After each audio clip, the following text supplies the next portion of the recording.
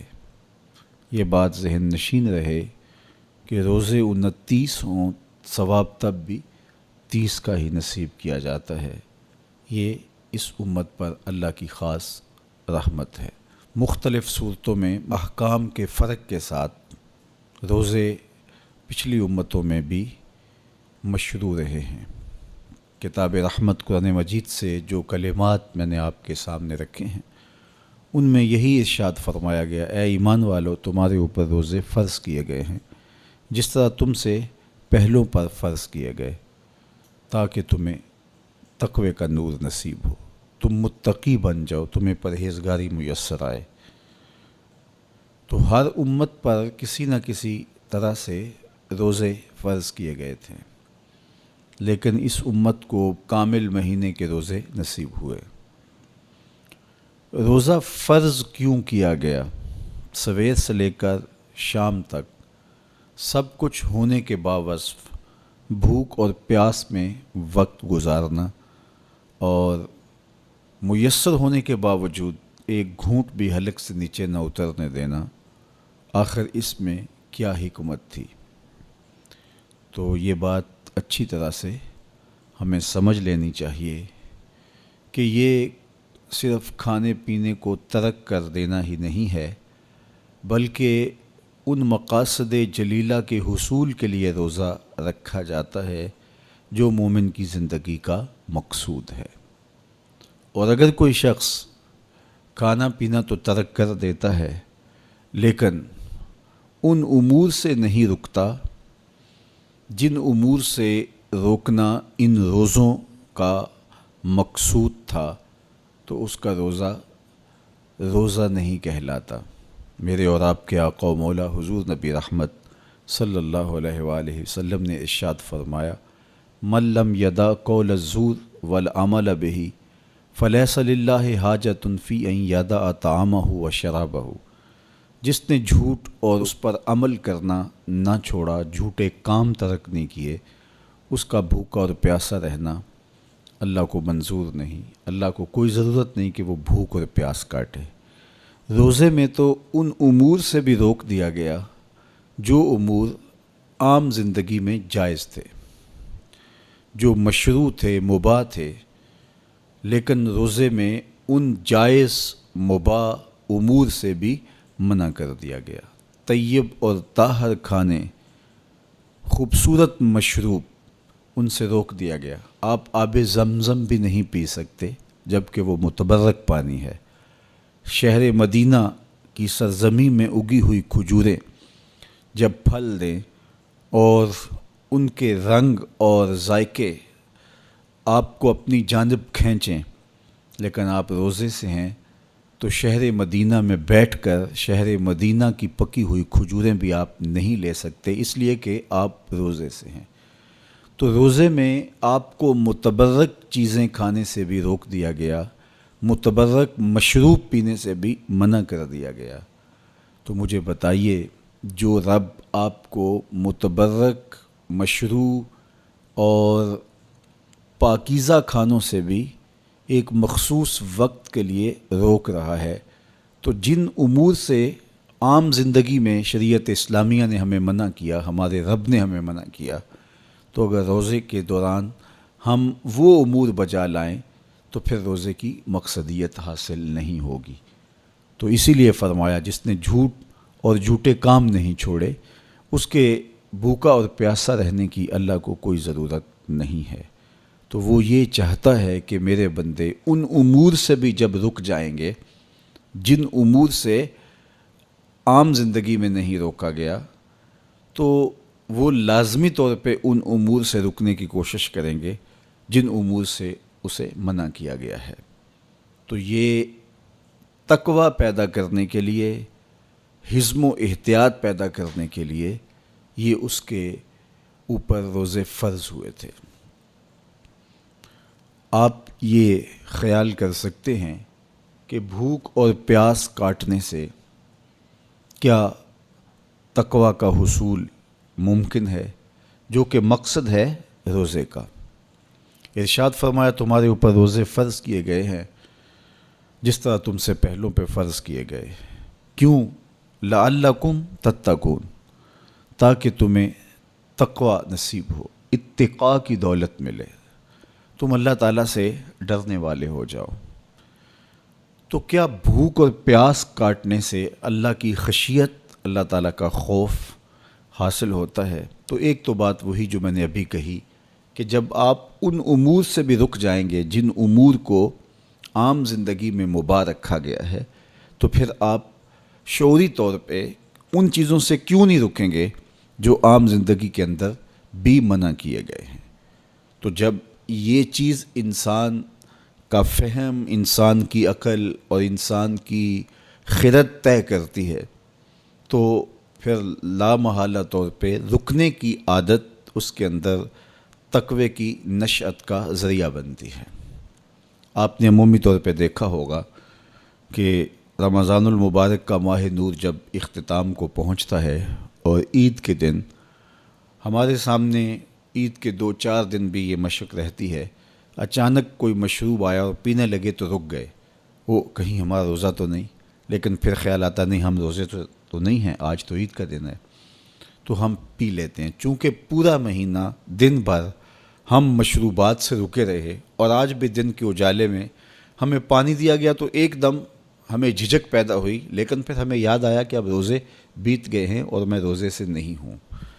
تو جو چیز جائز اور مشروع تھی اس میں ایک وقت کے لیے اس چیز سے بھی ہم رکے تو ہماری طبیعت کے اندر یہ ملکہ پیدا ہو گیا کہ ہم اس سے رکنے کا مزاج پیدا کر لیتے ہیں۔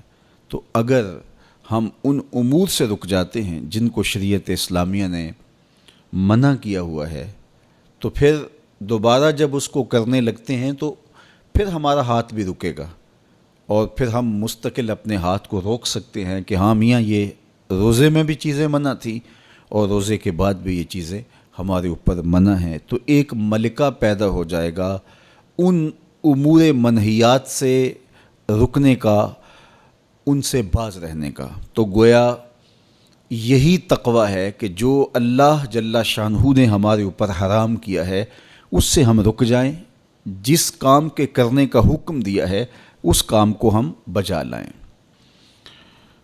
کسی نے تقوی کی یہ تعریف کی اور کتنی خوبصورت تعریف کی کہ جہاں تمہارا رب تمہیں دیکھنا چاہتا ہے تم وہاں پائے جاؤ، اور جہاں تمہارا رب تمہیں نہیں دیکھنا چاہتا وہاں تم نہ پائے جاؤ، تو یہ تقوی ہے۔ تو اس لیے روزے کا مزاج ہمیں تقوی دیتا ہے۔ اور دوسری بات، بھوک اور پیاس کے مسلسل گوارا کرنے سے انسان کی خواہشات دبتی ہیں اور نفس امارہ کمزور ہوتا ہے۔ ہمارے 2 دشمن ہیں جو ہمیں جادہ مستقیم سے بھٹکانے کے لیے دن رات کوشاں ہیں، ایک نفس اور دوسرا شیطان۔ شیطان ہمیں راہ حق سے بہکانے میں لگا رہتا ہے، لیکن شیطان جب خود شیطان بنا تو اس وقت کوئی دوسرا شیطان نہیں تھا جس نے اس کو شیطان بنایا، بلکہ وہ نفس تھا جس نے شیطان کو شیطان بنایا۔ اس نے سر اٹھا کے کہا انا خیر منہ، میں بہتر ہوں، خلقتنی من نار و خلقتہ من طین، مالک تو نے اس کو مٹی سے بنایا اور مجھے آگ سے بنایا، آگ افضل ہے، مٹی مفضول ہے، افضل مفضول کو کیسے سجدہ کرے؟ تو میں تو سجدہ نہیں کرتا۔ باقاعدہ ایک دلیل لے کے نفس کھڑا ہو گیا، اس نے ایک حجت تراش لی اور کہا کہ نہیں، میں اس تیرے شاہکار کو سجدہ نہیں کروں گا، جبکہ حکم اس کا تھا جو اس شاہکار کو بنانے والا تھا، حکم اس کا تھا جس نے اس کے وجود کو پیدا کیا تھا، لیکن اس دلیل پر اس کے نفس کو تسکین پہنچی اور اس نے کہا کہ میں بہتر ہوں اور میں اس کو سجدہ نہیں کروں گا۔ اللہ تعالیٰ نے راندہ درگاہ کر دیا، تو اس نے اللہ کے حضور قسم کی کہ مجھے تیری عزت کی قسم، میں تیرے بندوں کو تیرے تک نہیں پہنچنے دوں گا، ان کے چاروں طرف سے ان پر حملہ آور ہوں گا اور ان کو راہ مستقیم سے ہٹا دوں گا۔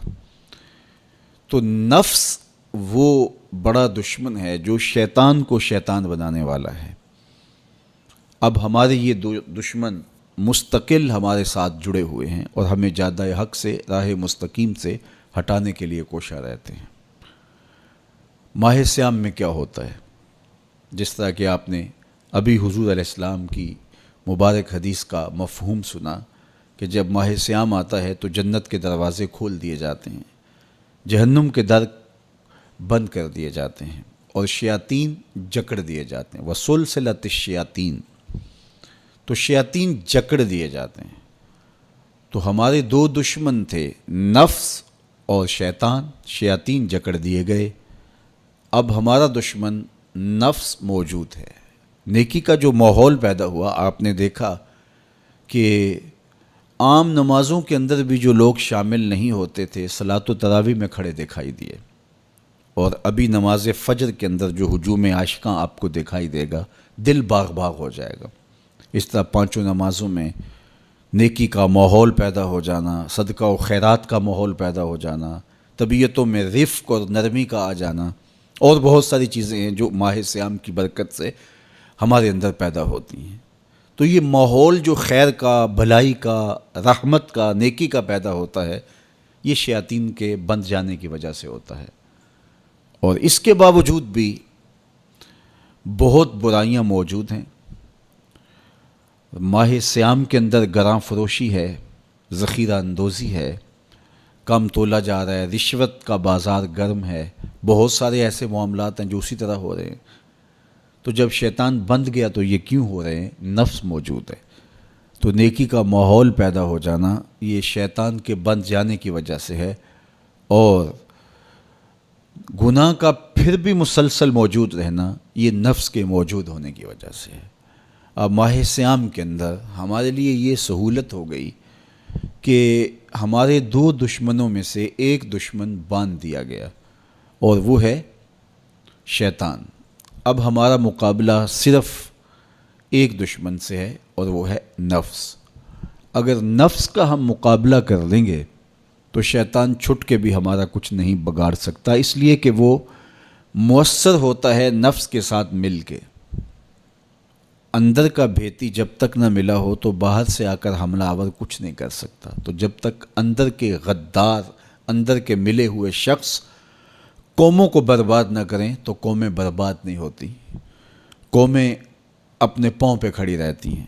ہم نے تاریخ عالم کا مطالعہ کیا ہے، یہ چیز ہمیں ملتی ہے کہ قوموں کی زندگی میں جو اندر کے ملے ہوئے غدار لوگ ہیں، انہوں نے تباہی اور بربادی اور نقصان اور تکلیفیں کھڑی کی، اور اگر وہ اندر سے موجود نہ ہو تو باہر کے دشمن اس قدر نقصان نہیں دے سکتے۔ تو یہ نفس اندر کا دشمن ہے، اندر بیٹھا ہوا چھپا ہوا دشمن ہے، اور شیطان باہر سے آ کے حملہ آور ہوتا ہے۔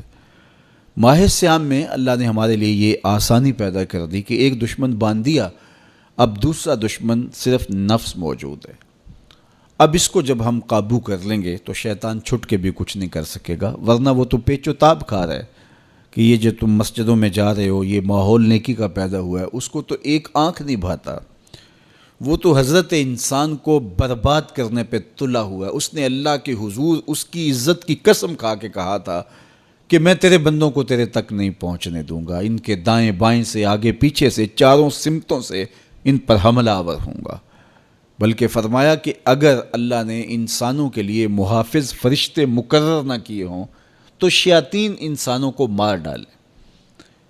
ابن آدم کا اتنا دشمن ہے، وہ کہتا ہے کہ جنت سے میں نکالا ہی آدم علیہ السلام کی وجہ سے گیا ہوں، اور اب میں اولاد آدم کو چین سے نہیں بیٹھنے دوں گا، اور ان کو میں دوبارہ جنت میں نہیں جانے دوں گا، ایسے اسباب پیدا کروں گا کہ یہ جہنم کا ایندھن بنے، اور یہ دن رات کوشاں ہے۔ اور شیطان کے مکر و فریب اور اس کے دجل و تلبیسات کے رنگ بڑے ہیں، ہر ایک کو ایک لاٹھی سے نہیں ہانکتا۔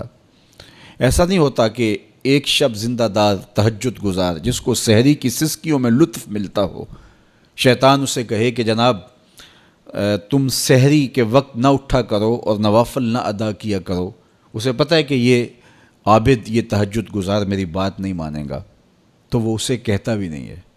اسے کہتا ہے تم ضرور تہجد پڑھو، لیکن صبح بتا دیا کرو کہ میں تہجد گزار ہوں، میں سحری کے وقت اٹھنے کا مزاج رکھتا ہوں۔ تو وہ اسے ریا میں مبتلا کرے گا۔ ایک شخص جس کی طبع میں فیاضی گندی ہے، سخاوت اس کے وجود میں شامل ہے، اس کی مٹی اور خمیر میں رکھی گئی ہے، اب شیطان اس کو کہے کہ تو بخل کر، تو وہ کبھی بھی شیطان کے کہنے سے بخل پر آمادہ نہیں ہوگا، تو شیطان اس کو یہ زحمت دیتا بھی نہیں، اس کو فضول خرچی کی طرف آمادہ کرے گا۔ ایک شاعر جس کی طبع میں لطافت ہے، نرمی ہے، رفق ہے، وہ شاخ سے ٹوٹتے ہوئے پھول کو بھی گوارا نہیں کر سکتا، تو شیطان اس کو کہے کہ تم کسی انسان کو قتل کر دو، تو کیا ایک شاعر سے ممکن ہے کہ وہ کسی کی گردن کاٹ دے؟ وہ تو شاخ سے پھول جب توڑ نہ سکے، کیا کہا تھا کہ قتل کے حادثے سے کم نہیں شاخ سے گل کا جدا ہونا، تو اب کیسے ایک شاعر سے یہ ممکن ہے؟ تو شیطان اس کی اس طبع کو اچھی طرح جانتا ہے اور وہ کبھی اس کو اس پہ آمادہ نہیں کرتا، اس کو وہ شراب اور شباب کے پیچھے لگاتا ہے۔ ایک عالم دین جس کا اوڑھنا بچھونا ہی دین ہے اور منبر و محراب کی نوکری اس کی سعادت مندی ہے، اور جب وہ واضح و تلقین اور نصیحت کرتا ہے اس کی روح کو قرار اور باطن کو تسکین نصیب ہوتی ہے، اب شیطان اس کو کہے کہ تو منبر و محراب کی نوکری چھوڑ دے، تو مجھے بتائیے ایک عالم دین منبر و محراب کی نوکری چھوڑ کے گنڈیریاں بیچے گا تو اس کی بات تو نہیں مان سکے گا، تو شیطان اس کو یہ کہتا بھی نہیں ہے، اس کو کہتا ہے تیرے جیسا خطیب بھی تو زمانے میں دوسرا نہیں ہے، بات کرنے کا جو ڈھب تجھے آتا ہے وہ کسی اور کے پاس تو نہیں ہے، جتنا علم تیرے پاس ہے، صغرے کبرے ملانے کا جو فن تو جانتا ہے، لفظوں کی کھال ادھیڑنے کا مزاج جو تیرے پاس ہے، علمی منہ شگافیاں اور دقائق کا جو علم تیرے پاس ہے وہ کسی اور کے پاس بھلا کب ہے؟ تو وہ اس کو تکبر میں مبتلا کر کے اس کی متاع زندگی کو لوٹنے کی کوشش کرتا ہے۔ تو اس کے وار ہیں، اس کے حملے ہیں، اس کے جال ہیں جو پھیلا کر کے اس دام تزویر کے اندر لوگوں کو پھانس لیتا ہے۔ تو شیطان انسان کا دشمن ہے، دن رات انسان کو برباد کرنے کے لیے تلا ہوا ہے۔ میرے اور آپ کے آقا و مولا نے ارشاد فرمایا الشیطان جاسم علی قلب ابن آدم فاذا ذکر اللہ خنس واذا غفل وسوس، شیطان اولاد آدم کے دل پہ قبضہ جما کے بیٹھ جاتا ہے، جب یہ اللہ کا ذکر کرتا ہے تو بھاگ جاتا ہے، جب یہ ذکر چھوڑتا ہے تو وسوسہ اندازی کرتا ہے۔ تو شیاطین تو انسان کو مار ڈالنے پر آمادہ ہیں، اور وہ ایک لمحہ بھی نہیں چاہتے کہ یہ نیکی اور خیر کی کسی راہ کا مسافر ہو۔ تو ماہ رمضان میں شیطان بندھا ہوا بھی ہو اور انسان نیکی کے ماحول پہ ہوں، نیکی کی راہوں پہ ہوں، سجدوں میں اللہ کی حضور آنسوؤں کا خراج دے رہے ہوں، قرآن مجید کی تلاوت معمول زندگی ہو، تو شیطان کو تو ایک آنکھ نہیں بھاتا، وہ تو کہتا ہے بس میں چھٹ لوں، پھر عید کے دن ہی نپٹ لوں گا تم سے۔ اب اگر شیطان کے چھٹنے سے قبل ہم نے نفس کو کنٹرول میں کر لیا، قابو میں کر لیا، تو شیطان چھٹ کر بھی کچھ نہیں کر پائے گا، ورنہ وہ نفس کے ساتھ مل کے اور زیادہ ہمیں بگاڑنے کی کوشش کرے گا۔ اس لیے یہ ہمارے لیے ایک اہم اور سنہری موقع ہے کہ ہم نفس پہ قابو پا لیں۔ اب وہ کیسے پایا جا سکتا ہے؟ روزہ نفس کو کنٹرول کرنے کا ایک مؤثر ذریعہ ہے، خود روزہ نفس کو، نفس امارہ کو قابو کرنے کا ذریعہ ہے، اس لیے کہ نفس 3 چیزوں سے کمزور ہوتا ہے۔ حضرت شیخ فرید الدین عطار رضی اللہ تعالیٰ عنہ فرماتے ہیں نفس نتواں کشت اللہ باسے چیز، بات و گوئم یاد گیرش اے عزیز، نفس نہیں مرتا، لیکن اگر 3 چیزیں ہوں تیرے پاس تو پھر نفس کو قابو کرنا کوئی مشکل بھی نہیں ہے، اس کو کمزور کرنا کوئی زیادہ مشکل بھی نہیں ہے۔ وہ 3 چیزیں کون سی ہیں؟ خنجر خاموشی و شمشیر جو، نیزائے تنہائی و ترک ہجو، خاموشی کا خنجر، بھوک کی تلوار اور تنہائی کا نیزہ۔ یہ 3 چیزیں نفس کی کمزوری کا سبب اور ذریعہ ہیں۔ اب روزہ ان 3 چیزوں کو پیدا کرتا ہے۔ بھوک اور پیاس کے ذریعے سے نفس کمزور ہوتا ہے، تو روزہ بھوک اور پیاس ہے۔ اور میرے اور آپ کے آقا و مولا نے ارشاد فرمایا یا معاشر الشباب من استطاع منکم الباءۃ فلیتزوج فإنہ اغض للبصر واحسن للفرج فمن لم یستطع فعلیہ بالصوم فإنہ لہ وجاء۔ اے جوانوں کے گروہ، تم میں سے اگر کوئی نکاح کرنے کی طاقت رکھتا ہے تو دیر نہ کرے، فوری نکاح کر لے، اس لیے کہ یہ نظر اور پاکیزگی کا محافظ ہے۔ اور اگر کوئی نکاح کرنے کی فی الحال پوزیشن میں نہیں ہے تو وہ کثرت کے ساتھ روزے رکھے، اس لیے کہ روزے قاطع شہوات ہیں، تو بھوک خواہشات کو کمزور کرتی ہے۔ دوسری بات، تنہائی یہ مجلس کے شر سے بچانے کا ذریعہ ہے، چونکہ چند مجلسیں ہوتی ہیں جو انسان کے لیے خیر لاتی ہیں، زیادہ اختلاط لوگوں کا سوائے نقصان کے اور کچھ نہیں دیتا۔ اس لیے العافیت فی العزلہ فرمایا گیا کہ عافیت تنہائی میں ہے۔ ہمارے مشائخ فرماتے ہیں کہ سالک کے لیے سب سے بہتر جگہ اللہ کا پاکیزہ گھر مسجد ہے، یا پھر کامل شیخ کی صحبت ہے، یا پھر تنہائی۔ چوتھی جگہ سوائے ہلاکت کے اور کچھ نہیں ہے۔ اچھے لوگوں کی صحبت یقیناً اچھائی کا رنگ دیتی ہے، اور مسجد کی حاضری، مسجد کے اندر وقت کا گزارنا یقیناً باطن کے سنوارنے کا سبب ہے، نہیں تو پھر تنہائی ہی بہتر ہے۔ اور بری مجلس سے، برے جلیس سے، برے ساتھی سے تنہائی ایک بہت بڑی دولت ہے۔ تو رمضان المبارک کے مہینے کے اندر ہم عبادات کی وجہ سے بہت سارے معاملات سے کٹ جاتے ہیں اور ہمیں تنہائی میسر آتی ہے۔ اور تیسری چیز فرمایا خاموشی کا خنجر۔ تو خاموشی میں جو فوائد رکھے گئے ہیں وہ کہیں اور نہیں رکھے گئے، اور عمومی طور پہ ہماری زندگی کے زیادہ تر گناہ ہماری زبان کی وجہ سے ہیں۔ غیبت زبان کی وجہ سے ہوتی ہے، جھوٹ زبان کی وجہ سے ہوتا ہے، بہتان زبان کی وجہ سے ہے، سب و شتم زبان کی وجہ سے ہے۔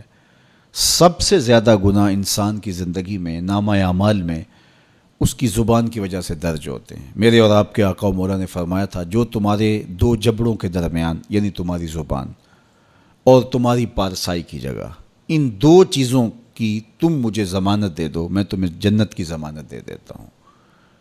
تو رمضان المبارک کے اندر ہم روزے کی وجہ سے اور دینی مصروفیات کی وجہ سے اپنی زبان کو بھی کنٹرول کر پاتے ہیں۔ فرمایا کہ اگر تم سے کوئی شخص الجھے، تم سے کوئی لڑے، کوئی بحث کرنا چاہے، تو تم کہو انی صائمٌ، میں تو روزہ دار ہوں، تو یہ کہہ کے آپ اپنی جان چھڑا سکتے ہیں۔ تو یہ وہ تین چیزیں ہیں جو نفس کو کمزور کرتی ہیں۔ رمضان المبارک کے اندر ہمیں اس کے لیے عملی کوشش کرنی چاہیے۔ ہر سال رمضان المبارک آتا ہے اور گزر جاتا ہے، اور ہم جہاں ہوں وہیں کے وہیں کھڑے رہتے ہیں، یا دو قدم پیچھے سرک جاتے ہیں۔ تو ہمیں سوچنا چاہیے زندگی بار بار نہیں ملتی، یہ اللہ کی نعمت ہے، یہ اللہ کی کرم نوازی ہے۔ تو زندگی کے جس مرحلے پہ بھی ہیں، بچپن ہے، لڑکپن ہے، جوانی ہے، بڑھاپا ہے، سن کہولت ہے، جہاں بھی کھڑے ہیں، آپ دیکھیں کہ گزرے ہوئے کل سے آنے والا کل بہتر نہیں ہے، تو آپ ہلاکت کی طرف سفر کر رہے ہیں۔ اور اگر آپ کے گزرنے والے دن سے آنے والا دن بہتر ہے، تو یہ آپ کے لیے رحمت و راحت کا ذریعہ ہے۔ تو اس لیے میں اور آپ دیکھیں کہ ہم رمضان المبارک سے کیا یہ مطلوبہ فوائد حاصل کر سکتے ہیں، کر رہے ہیں یا نہیں۔ تو ہم اپنا جائزہ لیں۔ ابھی پورا مہینہ ہمارے پاس پڑا ہوا ہے، ہم عزم کریں کہ ہم اپنی زبان کو کنٹرول کریں گے، ہم بری مجلس میں نہیں بیٹھیں گے، ہم اپنی آنکھوں پر حیا کے پہرے بٹھائیں گے، اپنے خیالات کو قابو میں رکھنے کی کوشش کریں گے۔ بھوک اور پیاس سے نفس امارہ کی خواہشات کم ہوں گی، اور شیطان کے بننے کی وجہ سے گناہ کے امکانات کم ہو جائیں گے، نیکی کے ماحول پیدا ہو جانے کی وجہ سے اچھائیوں کے راستے ملیں گے۔ تو ہم اس ماہ رمضان المبارک کو اس طرح سے گزاریں کہ ہم ایک نئی تازہ اور خوبصورت زندگی لے کے ماہ رمضان کے بعد جو ہے وہ اپنے آپ کو خیر کی راہوں پہ محسوس کریں۔ یہ ایک اللہ تعالیٰ نے ہمارے لیے ایسا مہینہ رکھا ہے جس میں ہم عصر نو اپنی زندگی کو مرتب کرتے ہیں۔ یہ ایک نیا ٹرینڈ سیٹ کرتا ہے یہ مہینہ، اور یہ ماہ مبارک ہماری زندگی کے اندر جو ہے وہ ایک نظم پیدا کرتا ہے۔ اس میں ہم جو ہے وہ اللہ سے، اس کے رسول سے، کتاب اللہ کے ساتھ نیک لوگوں کے ساتھ، مسجد کے ساتھ، قرآن مجید کے ساتھ جڑ جاتے ہیں۔ اور اگر ہم اس کے اندر پورا خلوص اور پوری للہیت کو شامل کر کے اپنے آپ کو سنوارنے کے پورے عزم کے ساتھ اللہ سے توفیقات مانگتے رہیں گے تو پھر ہم اس سانچے سے ایک ستھرے، پاکیزہ اور خوبصورت انسان بن کے نکلیں گے۔ تو اس لیے ہمیں چاہیے کہ یہ مبارک مہینہ جو اللہ نے ہمیں نصیب کیا، اس مہینے کو اچھے طریقے سے ہم گزاریں۔ تقوی کا حصول جو اس مہینے کے روزوں کا مقصود ہے وہ ہم اپنے اندر پیدا کریں، اور ماہ صیام کا ماحول تقویٰ دیتا ہے، ماہ صیام کا باطنی نور تقویٰ دیتا ہے، ماہ صیام کے انوار تقویٰ دیتے ہیں۔ روزہ تقوی کی نشأت کا ذریعہ ہے، تقویٰ پیدا کرتا ہے طبع کے اندر، اور ایک نئی خوبصورت زندگی کا آغاز ہوتا ہے۔ تو میں اپنے جملہ ناظرین سے، جملہ ناظرات سے، سامعین اور سامعات سے یہ کہوں گا کہ وہ اس مبارک مہینے کی برکتوں کو خوب لوٹیں اور پوری طرح سے اس کے انوار کو اپنے اندر جذب کریں۔ جو روشنیاں اور جو فضاؤں کے اندر نور بکھرا ہوا ہے اس کو اپنے اندر اتار لیں اور پوری طرح سے اپنے اندر اس کو جذب کر لیں۔ پورا مہینہ جب ایک پاکیزہ ماحول میں آپ رہیں گے اور شرور سے، شر سے، بری مجلسوں سے، برے جلیس سے آپ بچنے کی کوشش کریں گے تو ایک مہینہ طبع کے اندر ایک مؤثر تبدیلی لانے کے لیے کافی ہوتا ہے۔ اور پھر اللہ تعالیٰ نے ہمارے لیے یہ کرم نوازی کیا ہے کہ ہر عمل کا اجر 70 گنا بڑھا دیا ہے۔ تو گویا ہم ایک قدم اٹھاتے ہیں تو 70 قدم آگے بڑھ جاتے ہیں۔ تو یہ ہمارا سفر تیز کر دیا جاتا ہے اور ہم تیزی کے ساتھ چل رہے ہوتے ہیں، اور ایک مہینہ گویا 70 مہینوں کے برابر ہو جاتا ہے۔ تو 70 مہینے مسلسل بندہ ایک نیکی کے ماحول میں رہے تو اس سانچے سے جب باہر نکلے تو پھر وہ کیسا نکھرا ہوا اور پاکیزہ انسان ہوگا۔ تو اس لیے ہمیں اس ایک مہینے کو پوری توجہ کے ساتھ صرف کرنا چاہیے اور اس کے ایک لمحے کی قدردانی کرنی چاہیے۔ تو دیکھنا پھر یہ مہینہ کس طرح زندگی کے اندر ایک نئی خوبصورت تبدیلی پیدا کرتا ہے۔ میں آپ سب لوگوں کے لیے دعا کرتا ہوں کہ اللہ اس ماہ مبارک کو، اس ماہ رحمت کو، ماہ نور کو میرے لیے، آپ کے لیے کرم نوازیوں اور رحمتوں کا ذریعہ بنائے اور اپنی خاص کرم نوازیوں سے ہم سب کو مالا مال کرے۔ اللہ آپ کا میرا حامی و ناصر ہو۔ وآخر دعوانا ان الحمد للہ رب العالمین۔